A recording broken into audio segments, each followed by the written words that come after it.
सीजेपीच्या आंदोलनामध्ये पोलिसांनी छर्र्यांची बंदूक वापरली आहे। द हिंदूचं हे वृत्त आहे।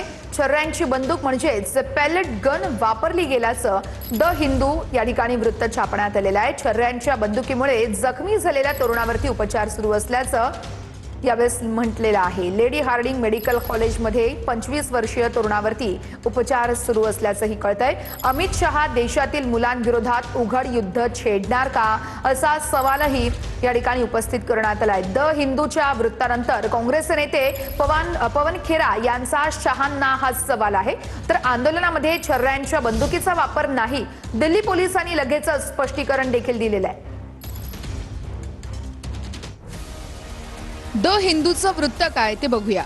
20 जुलैला संसदेकडे निघालेल्या सीजेपीच्या मोर्चा दरम्यान पोलीस कारवाईमध्ये सुमारे 80 आंदोलक जखमी झाले।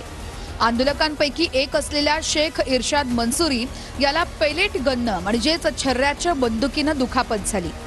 लेडी हार्डिंग वैद्यकीय महाविद्यालयातील एका सूत्राने दुखापत झाल्याची माहिती दिली आहे। जखमी मंसूरीवर सध्या लेडी हार्डिंग मेडिकल कॉलेजमध्ये उपचार सुरू आहे।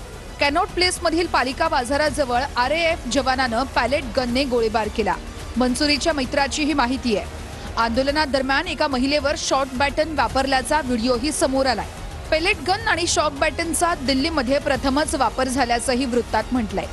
दिल्ली पोलिसांनी पॅलेट गन वापरल्याचे आरोप फेटाळले आहेत। आरोप पूर्णपणे खोटे आणि दिशाभूल करणारे असल्याचं पोलिसांचं स्पष्टीकरण आहे।